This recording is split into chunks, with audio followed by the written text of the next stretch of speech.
당신이 생각하는 하나님은 어떻게 생겼나요? 하나님께서 천지를 창조하셨어요. 인간은 죄인이 되었고 우리들을 위해 아들 예수님을 보내셨죠. 예수님은 우리 죄를 위해 돌아가셨지만 부활하셨어요. 그 예수님을 잘 믿으면 돼요. 난 예수를 믿으니 거짓말해도 구원받을 거야. 성령님은 안 떠나. 죄를 지어도 하나님이 다 이끌어 주실 거야.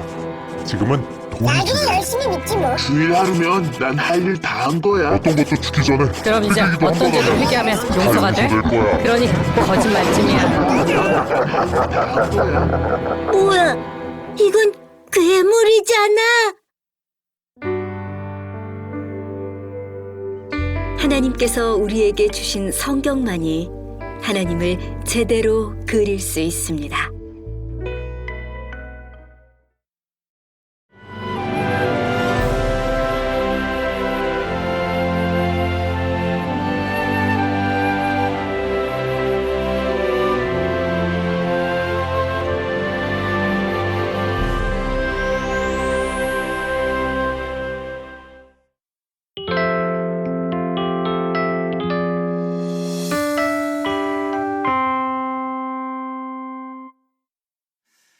요즘 호주에서 아시안컵 축구가 있습니다. 그래서 국가대표 경기들이 있어서 보게 되면 축구란 게 참 그렇더라고요.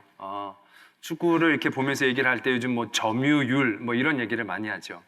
굉장히 우세하게 경기들을 이끌어 나가도 결국 축구는 골이 안 나면 소용이 없다라는 것이죠. 어떻게 보면 굉장히 허무할 정도로 굉장히 압도적으로 잘해도 골을 더 앞서서 못 넣으면, 더 많이 못 넣으면 그게 아무런 의미가 없게 되어지는 그러한 상황들을 경험하게 됩니다.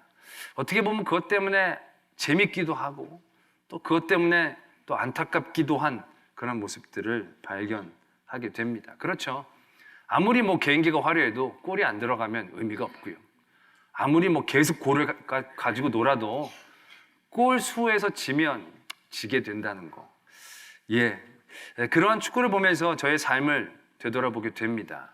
우리들은 과연 우리의 삶을 효과적으로 살고 있는지, 의미 있게 살고 있는지, 열심히 뛰지만 볼 점유율만 높일 뿐이지 결정적인 골은 넣지 못하고 사는 삶을 우리가 사는 건 아닌지, 패스의 성공률도 높고 슈팅도 많이 하고 유효 슈팅도 많지만 정작 골은 없이 그런 무성이 많은 사람들한테 자랑하고 내세울 수 있는, 그래도 나름 잘한다라고 얘기할 수 있는 것들만 쌓기 위해 힘쓰고 애쓰는 건지 아닌지, 정작 나중에 결판이 날 때는 골이 없어 부끄러움 당하는 그런 삶이 되어지는 것은 아닌지라는 생각들을 해보게 됩니다. 여러분들은 지금 무슨 일에 힘쓰고 애쓰십니까? 그 일들이 과연 여러분들에게 얼마나 여러분들의 삶을 의미 있게 하고 또 여러분들의 삶을 승리했다, 성공했다라고 자리매김할 수 있는 그러한 일들이 되어지는가 한번 되돌아볼 필요가 있겠다라는 것이죠. 오늘 말씀은 그래서 하나님의 성도들에게 분명히 힘써야 될 우리의 삶의 일들을 가르쳐주고 계십니다. 우리에게 승리를 주시는 하나님께 감사하노니 그러므로 내 사랑하는 형제들아 견실하며 흔들리지 말고 항상 주의 일에 더욱 힘쓰는 자들이 되라 라고 말씀하고 계십니다. 우리에게 승리를 주신 하나님, 그 승리를 감격적으로 누리고 그 승리의 자리에 서기 위해서 우리에게 무엇을 하라고 성경은 지금 당부하고 있냐 하면요, 흔들리지 말고 견실하여 주의 일에 항상 힘쓰는 자들이 되라. 왜 주의 일에 항상 힘써야 되느냐? 그 이유까지 친절하게 적고 계십니다. 왜냐하면 이는 너희 수고가 주 안에서 헛되지 않은 줄 알미라 라고 말씀을 적고 있습니다. 우리가 주의 일에 힘쓰는 사람들이 되어야 한다는 것이죠. 왜냐하면 주의 일에 힘쓴다는 것, 그것은 헛되어지지 않는 유일한 우리의 삶의 일이 되어지기 때문에 그렇다는 것이죠.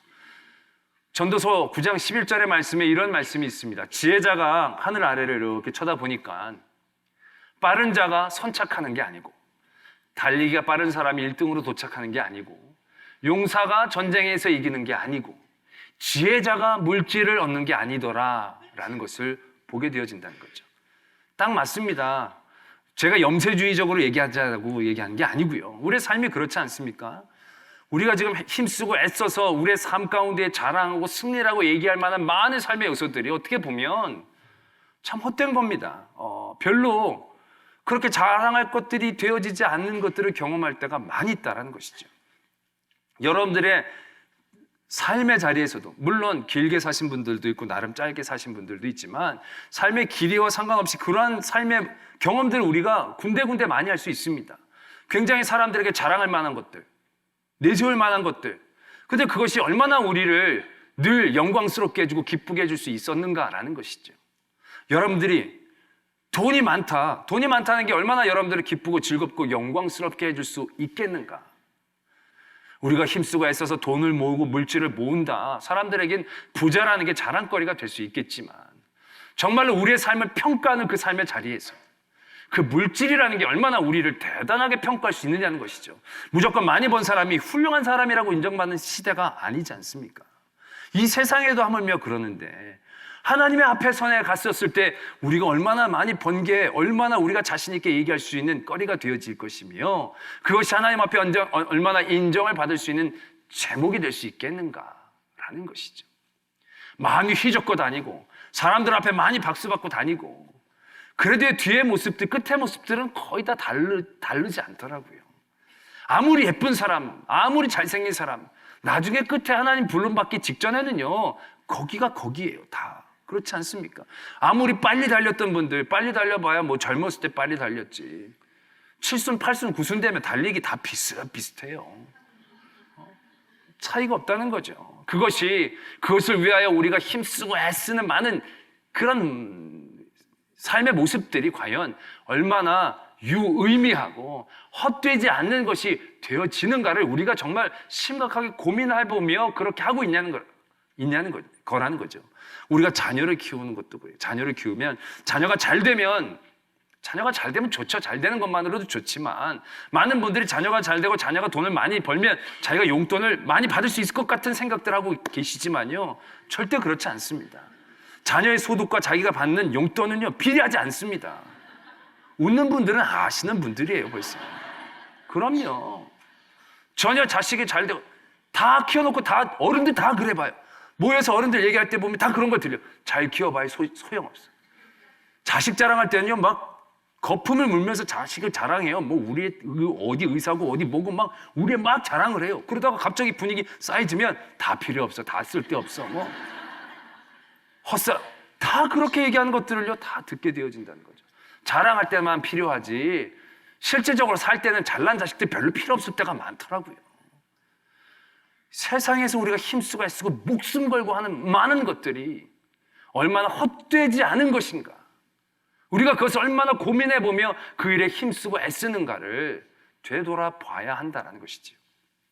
오늘 말씀은 분명히 그걸 얘기하고 계신다는 거죠. 다른 모든 세상의 것들은 헛된 거예요. 빨리 뛰는 거, 지혜로운 거, 많이 가진 거, 힘센 거. 다 헛된 거예요. 사람들의 기회에 따라 있을 수도 있고 없을 수도 있는 겁니다.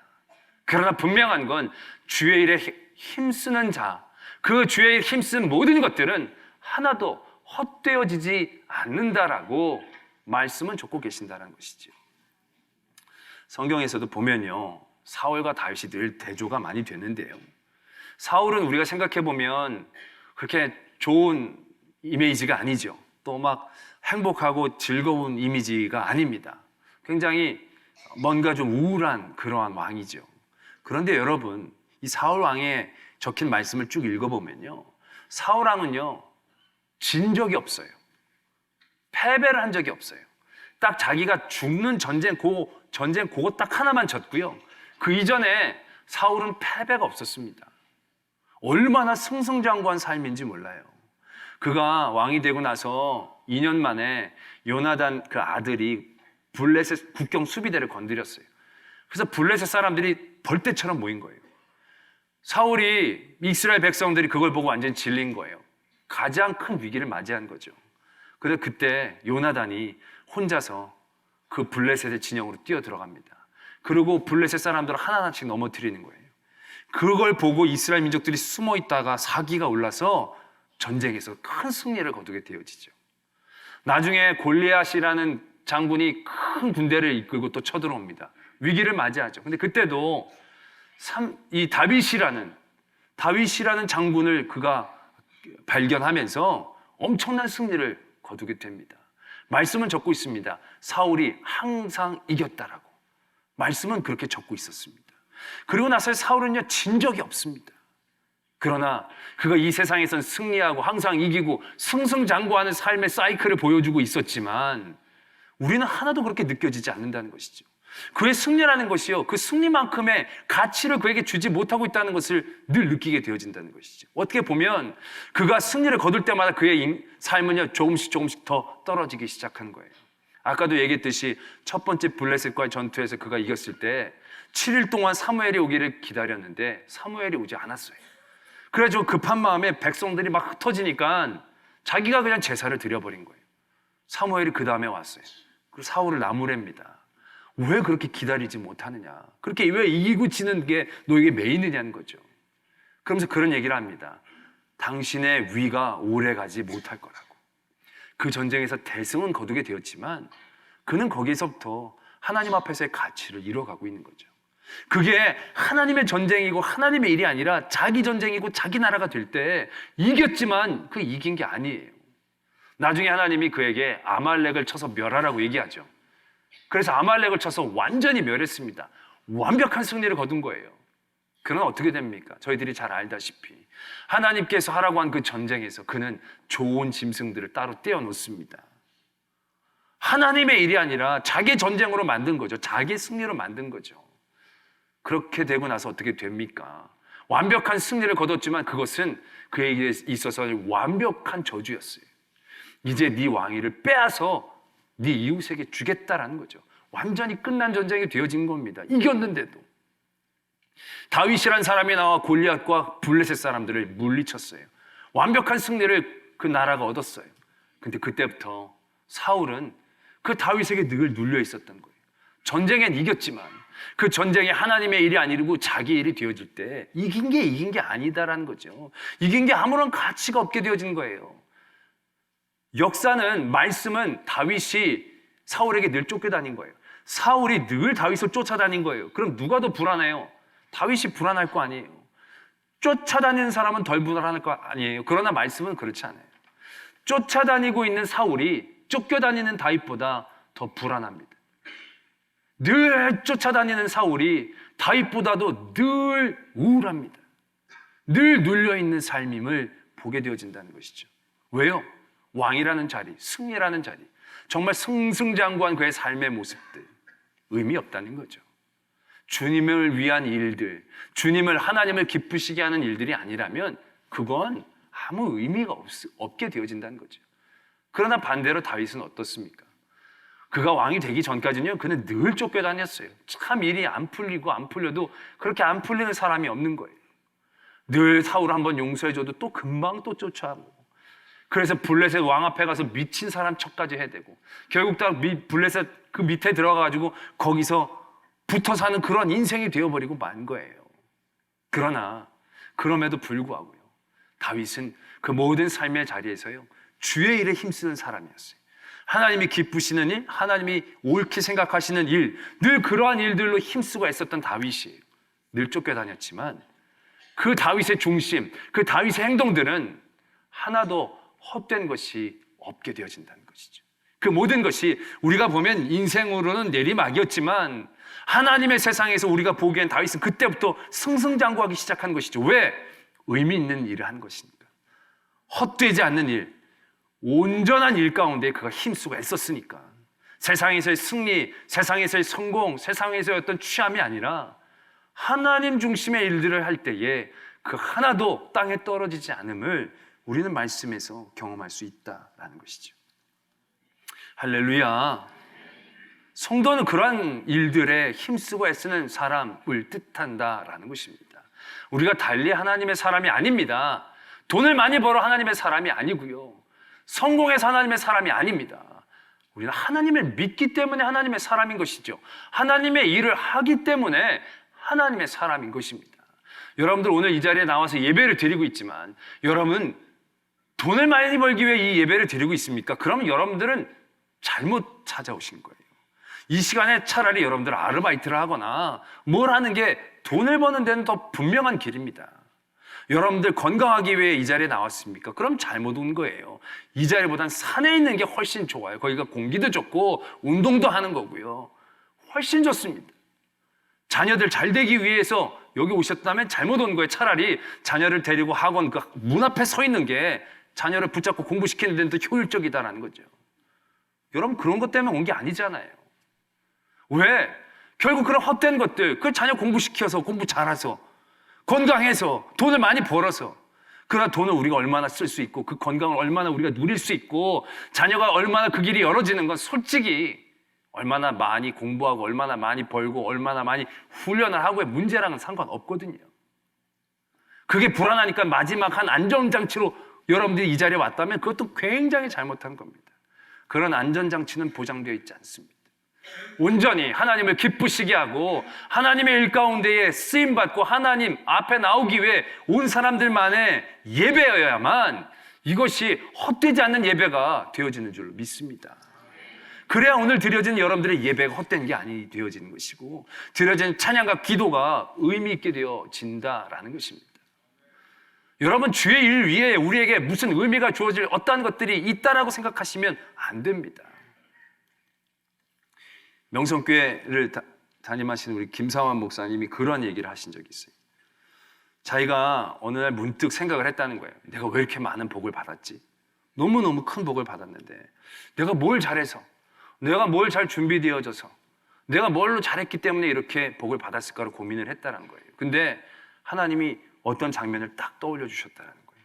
그 장면이 어떤 장면이냐면 시골에서 목회하고 계셨을 때 비가 많이 오는 날 교회가 걱정이 돼서 교회를 갔는데 툭툭 소리가 나더라는 거예요. 봤더니 그때 이제 천장에 진흙으로 이제 기와를 붙였는데 그게 비가 오면서 물이 새면서 그 진흙이 예배당 바닥으로 떨어지더라는 거예요. 그래서 자기가 그걸 치우려고 하다가 너무 마음이 하나님의 성전에 이렇게 비가 새고 흙이 떨어지는 게 마음이 그냥 흙 치우는 마음으로는 안 될 것 같아서 자기가 등으로 그걸 받았다는 거예요. 비가 많이 오면서 흙이 많이 떨어지면서 막 푹푹 떨어지는데 등으로 받고 나가서 등으로 털었다는 거예요. 교회를 청소하는 일로 한 게 아니고요. 깨끗이 하려는 일로 하는 게 아니고요. 정말 주님의 마음을 알고 싶은 주님의 마음을 정말 나누고 싶은 그 주의 일을 생각하며 그 일을 자기가 했다라는 거예요. 근데 그게 딱 생각이 나더라는 거예요. 내가 목회를 하기 위해 많이 수없이 공부했던 그런 순간들, 설교를 잘하기 위해 수없이 많이 연구했던 그런 순간들, 내가 또 많이 의롭게 행했던 많은 사람들에게 베풀었던 일들이 기억나는 게 아니고요. 내가 주님의 마음을 생각하며 주의 일들을 하려고 했었을 때 그 장면이 딱 떠오르다는 거예요. 하나님이 그것을 기쁘시게 여긴다라는 그러한 음성으로 들렸다는 거예요. 그러면요, 하나님이 기억하시는 일은 세상에서 잘한 일이 아닐 거란 얘기죠. 내가 이 삶 가운데에서 의미 있다라고 얘기할 수 있는 일, 그건 세상이 기억해 주는 일이 아닐 거예요. 하나님이 기억해 주시는 일이어야만 되는 것이고요. 그러한 일은요, 하나님을 기쁘시게 하는 그 중심 가운데에서 되어지는 일 이외에는 세상의 아무런 화려함도 세상에서의 강함도 의미가 없다라는 것을 우리가 다시 한번 깨달아야 한다라는 것입니다. 할렐루야. 그런데 우리가 주의 일을 더욱더 힘써서 그것이 헛되지 않는 줄을 알고 그래서 더욱더 애써야 된다라는 거 우리가 늘 기억하면서 또한 그러한 절망감을 느낄 때가 있습니다. 주의 일을 항상 힘쓰는데 그게 헛되지 않는다라고 했는데 이게 왜 헛된 것 같지? 그렇게 느낄 때가 있어요.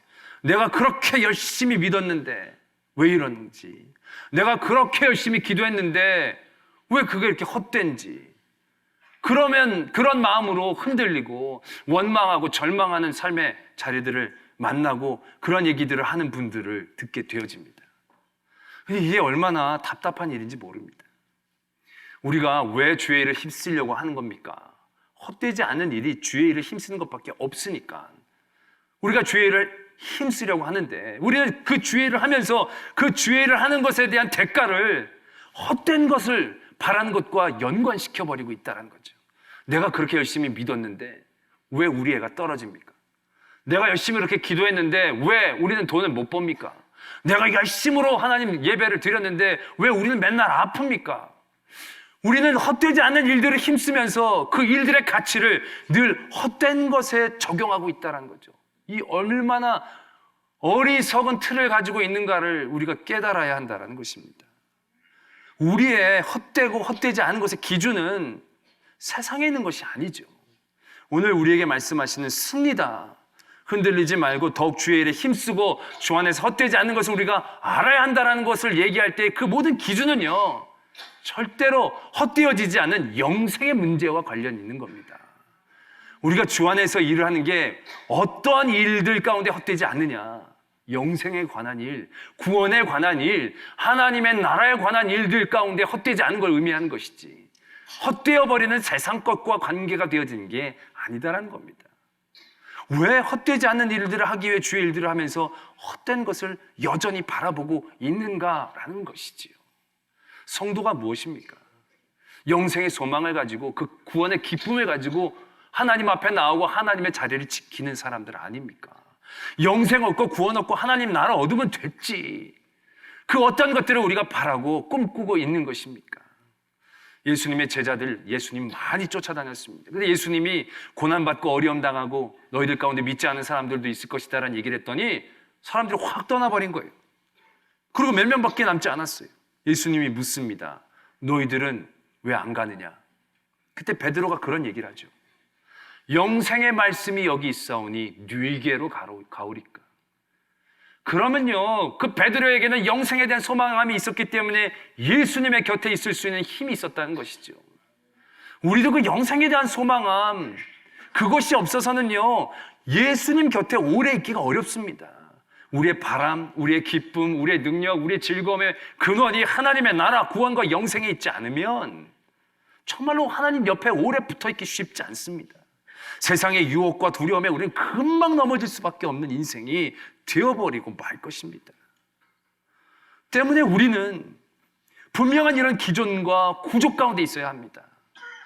나의 모든 헛되지 않은 건 영생을 위한 일들 가운데 중심 맞춰져야 합니다.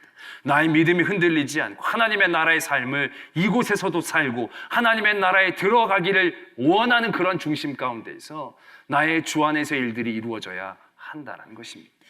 그런데 우리들 보면요, 너무너무 안타까울 때가 많이 있습니다. 우리가 정말로 힘써야 될 건 헛되지 않은 것, 헛되지 않는 영생과 구원을 소망을 우리가 누리고 나누는데 우리가 더욱더 집중해야 되는데 우리는 주의 일들을 한다고 하면서도요, 그 모든 것들이 늘 헛된 것에 맞춰질 때가 너무너무 많아요. 교회를 할 때 보면 우리 교회 얘기 아닌데요, 다른 교회에 있었을 때 보면요, 그런 얘기를 하는 분들이 계세요. 아, 목사님 내가 이거 사왔다고, 엄청 싸게 사왔다고 얘기하는 거예요. 그러냐고. 원래는 이만큼 깎아달라 그랬는데 내가 확 깎아버려가지고요, 엄청 싸게 사갖고 왔어요. 아, 잘했죠? 뭐 이런 투로 나한테 얘기를 하는 거예요. 그럼 제가 물어보죠. 혹시 우리 교회에서 사러 간 건지 거기가 아냐고. 그럼 그분이 내가 교회 얘기했던 것 같은데요? 근데 그분은 헌금 아낀 것 같고 굉장히 기뻐합니다. 그러나 저는 등골이 오싹합니다. 그분이 그렇게 하고 가면 그분이 어떤 생각을 할까? 교인들 지독해. 교인들하고 거래하면 안 돼. 절대 손해보려고 하는 사람들이 아니야. 정말 숭악해. 그러면 헌금 몇 푼 아낀 거, 그거는 비교가 안 되는 많은 잘못을 저지르고 있다는 거죠. 교회가 헌금을 아끼는 건 당연합니다. 그러나 교회가 헌금을 아끼는 게 목적이 아닙니다. 누가복음에 보면 그런 말씀이 나와요. 불의한 청지기 얘기가 나오면서 청지기가 불의했어요. 그래서 주인이 세물하러 온다고 그러니까 이 청지기가 불안해진 거예요. 그래서 꿔줬던 사람들을 다 부른 거예요. 너 얼마 꿨냐? 100말 꿨다. 50말로 고쳤어라. 너는 얼마? 난 100석, 80석으로 고쳤어라.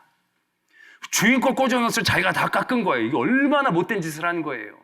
근데 성경은요, 그걸 칭찬해요. 뭐라고 칭찬하는 줄 아십니까? 불의한 재물로 친구를 사귀었다는 거죠. 그걸 지혜롭다라고 얘기하는 거예요. 그 청지기가 잘했다는 얘기가 아니고요, 불의한 걸로 좋은 것들을 얻었다는 거죠. 헛된 것을 사용하여 헛되지 않은 것을 붙잡으려고 했다는 것에 대한 가치를 얘기하고 있는 것입니다. 헌금 귀중하지만, 헌금 아끼는 거 중요하지만 헌금을 아끼려고 헌금 돈에 있다가도 없고 없다가도 있는 건데 더 귀한 사람들의 마음 가운데 상처를 주고 하나님의 영광을 가리는 그러한 일들을 우리가 얼마나 많이 해왔는지 몰라요.